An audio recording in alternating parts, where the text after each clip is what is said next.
Okay, so we are here at the Mother Earth News Fair in Albany, Oregon, 2019 version.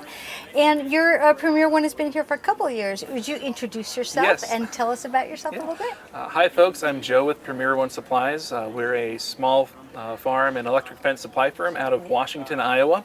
And we go to all the Mother Earth fairs and show off our portable electric fences that folks like to use for either keeping a couple birds in their backyard or rotationally grazing their flocks throughout their pastures. So we cover everything from electric fence to poultry supplies, lamb and kid milk replacer, and things along those lines. Ear tags, we've heard we from do the ear Shasta tags people. as well. Yes, we do custom imprinting of ear tags, and we also handle the scrapey tags as well. And you have these fantastic egg boxes too, which Rick is going to cut to, but we have one of those at home, and my chickens love it. Yes, it's really nice. Because, so tell us, you ship things across the country. How do you do your services? Yes, so we are direct to consumer. So anything you order from Premier will come from our facility in Iowa. Free shipping on orders over $100 for those that are wondering. And so that covers pretty much any electric fence order, actually. They're going to be around that range. A typical roll of an electric fence is in the 100 to 164 foot range. A fence energizer to power that is, to start, we like to start with a half joule energizer. So we measure our fences in joules of output, or our energizers in joules of output. You're already way over my head with that. I know. But actually that brings me to a good thing. A couple hours ago, you gave a talk here yesterday. Yesterday. The time has rolled by here for me it's today. going So you gave a talk on electric fencing, and you kind of introduced to everybody the differences in fencing, because when you started talking joules, I kind of glossed over a little bit. But it basically, how do I put up a fence? I have a chicken, I have a goat, I have a duck. Is that kind of the thing that you do here? Yeah, so the topic of the talk was the many uses of electric fence. So we covered how to fence for different species, how an electric fence works. So when I say terms like volts and amps and joules, that was covered in the talk. Energizer and conductor was covered as well. And then we went over some of the various uses folks use electric fence, primarily rotational grazing or a rapid movement throughout your pasture, so you graze for a few days and move it to the next spot, and so on and so forth. And portable electric fence lends itself well to that purpose, because you can take the fence down in 5 to 10 minutes and have it up at a new spot. Yes. Okay. So actually, I live in the 8th largest. What are we in, Rick? The 8th largest city in the country, San Diego. Okay. All right. I have 8 chickens in my backyard, so we have just a little backyard flock, but they do get out and run around a little bit. But the one thing I've said is, I would like to have them be able to graze in the front, because we got a lot of rain this year. Can you actually do that? Set up a little fence in a couple minutes, or no? How does that work? Yeah, we can. I don't have the right roll for that here. Yes. I have sample lengths. Yes. Since I ship all my product to this event. But yeah, in about 5 to 10 minutes, I could have a 100-foot roll set up and connected. Well, see, I'm well practiced at it. Here, because then I could let my chickens run at a different space than their stationary fencing is. Plop, plop, plop, down they go, and they can take all my weeds and my bugs out of my front yard. You just had a sale right there, whether or not you're right. Right. Okay. I'll pull up my program. Pull up your program. Okay, so we will go out and talk about fencing here in a minute, but this is great because at this stand here at the Mother Earth News Fair, you can have consumers be able to look at the different kinds of fencing and talk to you. And do you kind of know, Ann, a little bit about the different animals and what they might need? Yep, I do. I grew up on a small 40-acre farm in Iowa, so we raise poultry, goats, sheep, swine, cattle, and a couple horses every now and then as well. That's why you're the fence guy, because there's very different fencing requirements. Yep, different fencing requirements for all species.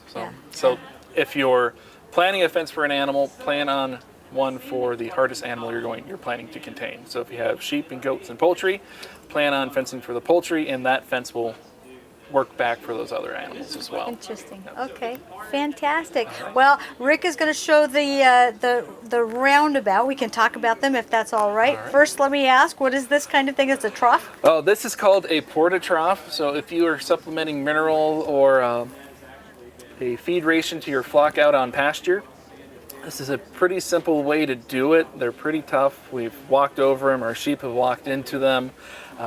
They've held up for years. They don't hold up if you drive a tractor over them, which is, you should be watching out anyway. And this is also our catalogs. We have a Fencing for All Species catalog, a sheep and goat equipment catalog. We do run an 800 ewe head flock back in Iowa. So we have about 3 or 4 100-acre farms that we manage at Premier. So we use those for our testing of all our products. Yes, that's important too. And then one of our passions is raising lamb. So hence we have the 800 head ewe flock. And then we also have a poultry solutions catalog. So that covers from some pasture poultry items and then your normal chicken keeping items in the coop as well. I just have to stop this and ask. Is a cow is a cow, or a sheep is a sheep is a sheep, or with some sheep you got to have a different kind of fence than with the other ones? So some sheep, or some species or types within the species, you're going to need a different style of fence. For Nigerian dwarf goats, I would recommend a different fence than, say, for boar goats. The Nigerian dwarfs are a lot smaller. Their head's a little bit smaller, so the spacings between the verticals on my goat fencing, they'd be a little too large and a little too tempting for that Nigerian dwarf to stick their head through. So if you use a poultry fence that has tighter spacings, that will help deter them from sticking their head through the fence. If I happen to miss this fair and you weren't around to ask that question, is there somebody that I'm going to be able to figure out that question from? Yes, we have fence consultants back in Iowa, so any question you can think of on raising livestock, we can help you out there. They all have farms of their own and use Premier products on their farms, so they know how to answer those questions. And we also maintain a sheep advice service. We've employed a retired sheep advice service? We do. Send an email to sheepadvice@Premier1Supplies.com. We have retired sheep nutritionist Dr. Dan Moracle. He used to teach at Iowa State University. He will answer those questions that you have on sheep and goat production, and then we have some vets that can help out with questions along sheep and goat production as well. So if the hotline gets all these weird calls, we'll say Joe said to call. Exactly. Exactly. Okay, so now I actually know what this is because I have one of these at home and my chickens love it because I have a couple chickens that love eating their eggs and they got in that really bad habit. I don't have this flap on there. I think you could take that off, can't you? Yes, that's an option, yeah. Okay, so put it in there. And then I have some ear tags in there for display as well. So yeah, but that's a wonderful thing because they can't get in there and get the eggs.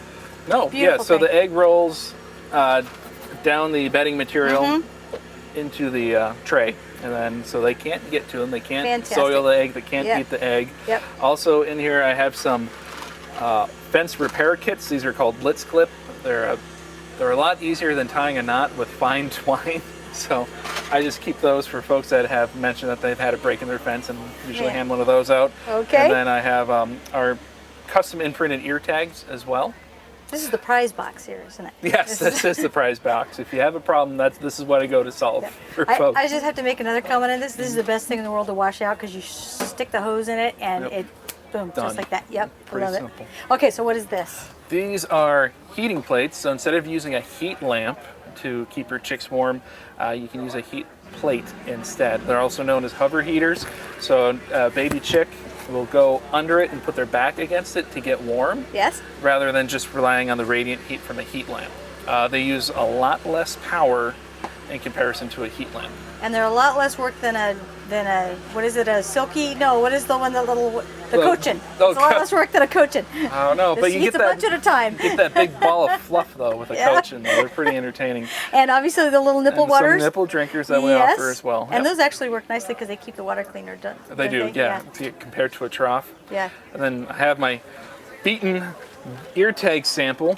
So and so we were hearing about this from the Shasta Ranch people that they love your tags, your little ear tags. Here's a better example of so what we can do as well. What does that mean, scrappy approved? I know that's a sheep disease. So scrapie approved, that's a neurological disease that can lead to BSE, I believe. There's a connection to bovine spongiform encephalitis or mad cow. So to track that, the U.S. has developed the scrapie approved program. So animals going to market or breeding animals One of the two is required to have a scrapie tag, so if they are found with that disease, they can be tracked to the original flock and they can take care of things from there. And then we also have general management tags. So why do you want to know the ear numbers to a specific animal? If you have larger flocks or even smaller flocks, it's nice to know how your animals are performing so you can go back to their name or tag number pretty easily and say, oh, that's how this ewe is performing, or this is when she was vaccinated or dewormed, or she went out with the ram on this date. And you just look back to your ear tag data and keep good notes. That helps. And then also, depending how you set up your ear tags, you can know their birth dates or general age without having to mouth check the animal. You talked to Bill and Lori at Shasta Ranch. Lori goes by name, and Bill says it's 462. Tells you the difference there. Okay, so now you're obviously having a giveaway. I'm giving away a roll of net this weekend. So if you come to the Mother Earth Fair and you're in need of some electrified netting, sign up to win, and we'll see if it goes or not. Wonderful one. All right. Okay, so tell me about your different kinds of fencing here and what that little box is after that. All right, so we have a wide range of fence, going from garden fence to swine fencing, sheep and goat fencing, poultry, and even garden fencing to keep deer and other critters out of the fence. A common question we get is, what does DS, SS, or DP mean in our catalogs? That means double spike post, so that has two prongs going into the soil. A single spike post has a single spike going into the soil, and the drivable post is a single spike with a flange on it to help direct the pressure to the spike when you pound the post into the soil. Whack the heck out of it. You can whack the heck out of the drivable post. Okay. Yep. So those are our typical post spike options. I'm a big fan of the single spike posts. They're just very easy to handle when you're moving netting. But this is called a Versanet. That's a 20-inch version. We also have a 30-inch version. And that's a good netting to have around gardens to keep out woodchucks, skunks, and other critters along those lines, even raccoons. We handle rabbits as well. And so you simply attach Energizer to that once it's up, and that'll keep them out. Then we move over to our swine fencing. This is called Hog Net. That has tighter spacings throughout. It was originally designed as a feral hog fence for our southern customers. Oh, and that's a real issue now, isn't it? Yep, and it's also a POSNA capable net, which I can discuss a little bit more later. But it means that it has these two extra insulators on the fence that insulate one half the strands from the other. So if you wanted to have half your strands connected to the positive terminal of the Energizer and half connected to the negative terminal or ground rod, that's a useful fence design in dry areas, because a normal electric fence relies on soil moisture to carry the pulse throughout the system. Now that was one thing I heard. I just caught the tail end of that as you were talking about that in your seminar talk. Ground moisture is important, and you have little tricks for that too. Yes. So if you are setting up a normal electric fence, it's called an all positive fence. So that means all the positive strands connect back to the positive terminal of your Energizer. And the way an electric fence works is, we'll walk over to this one. I won't have it on today. So I have this strand coming back to my positive terminal, and then this strand connects to my ground rod.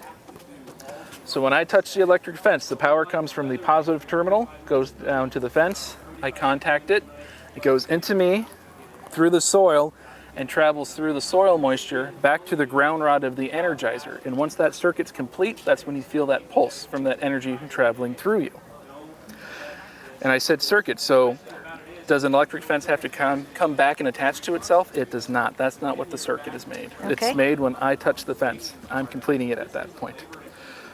So I said connected back to the ground rod. So I would connect these strands to the ground rod.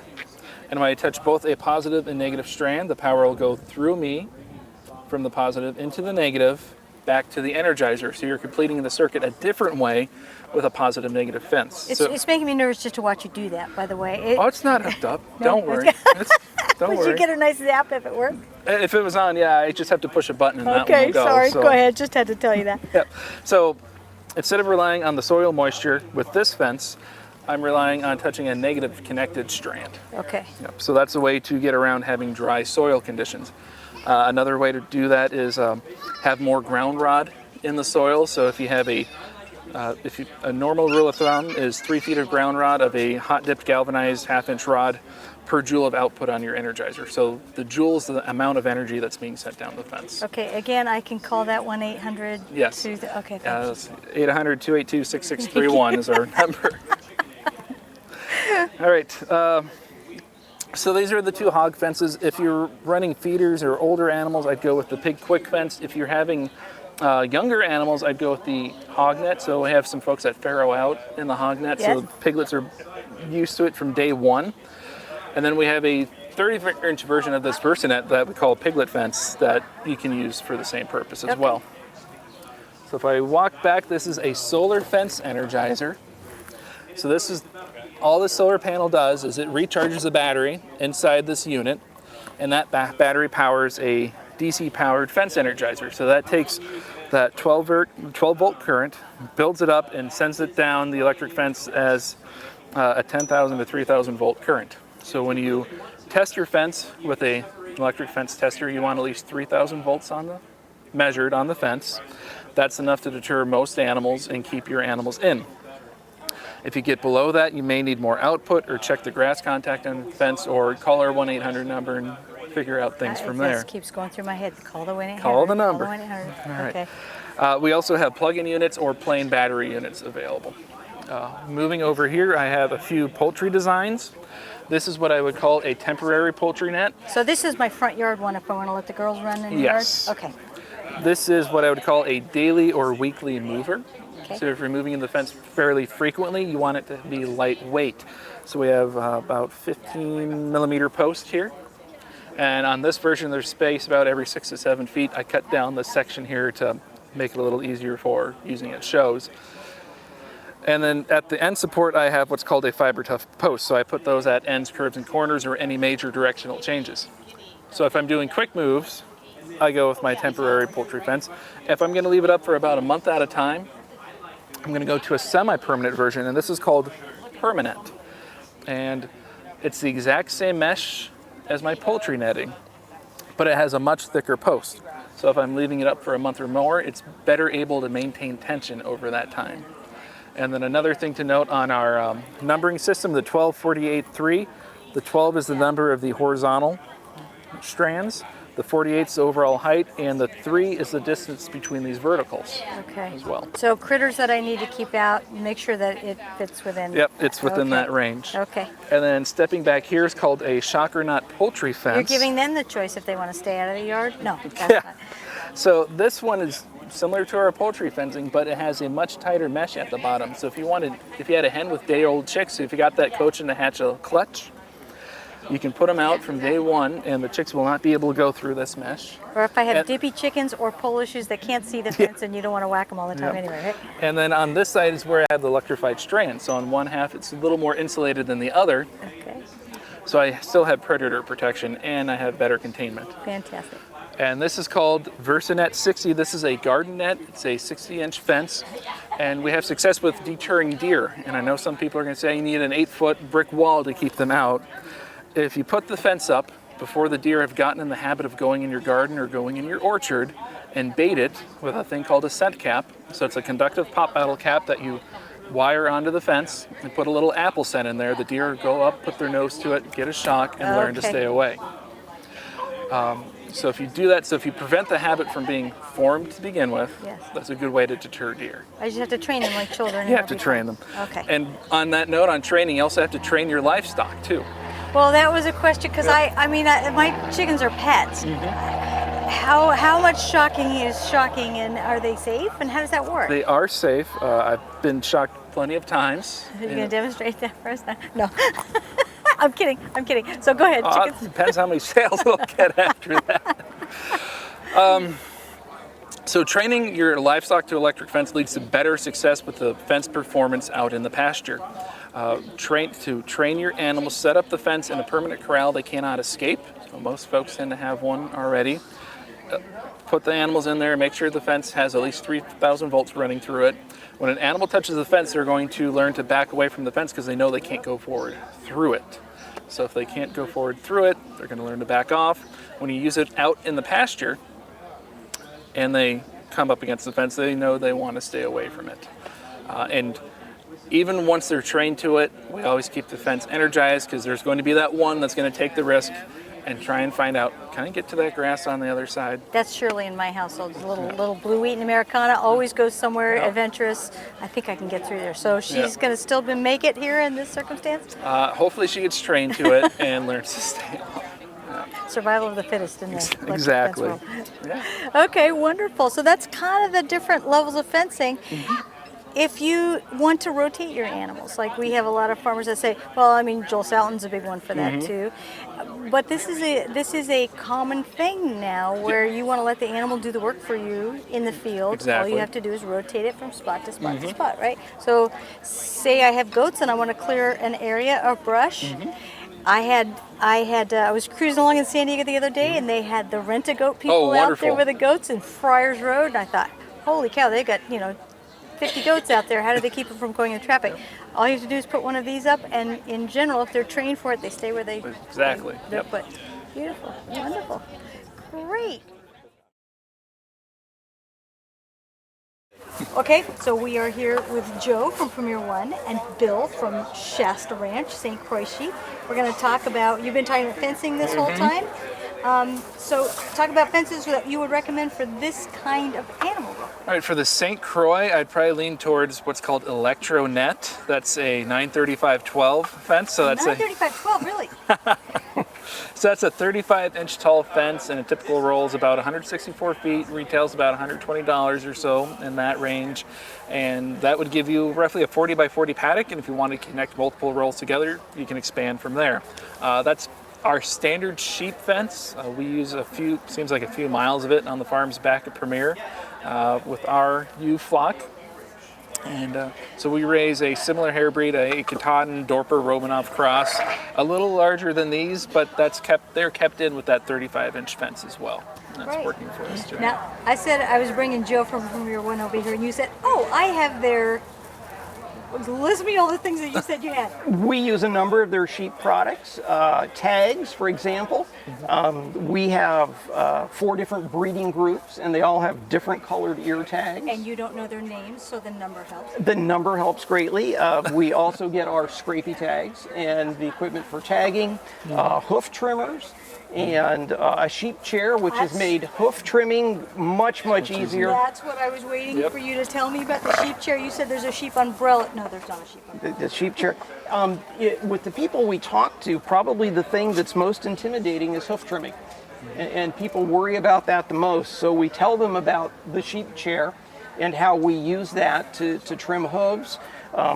We may trim anywhere between 10 to 15 sheep in a day. And the chair makes it very easy to do. You sit in the chair, or the sheep sits in the chair? The sheep sits in the chair. Okay. I was trying to picture that. The sheep does indeed. And good quality trimmers really have made a huge difference in how much effort we have to put into trimming and how long it takes.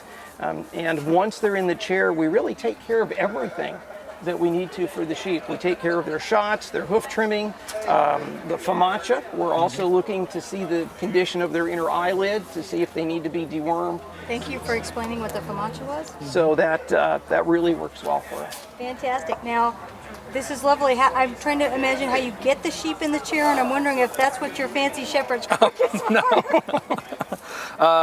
Ideally, when we're working sheep, we have a crook in our hand just for guiding sheep throughout laneways or through the pasture. It just gives you an extra reach with the crook. So I thought I'd bring one over because they're always handy to have. Even just looking at. Raised with them, right? Yep. I was raised with sheep.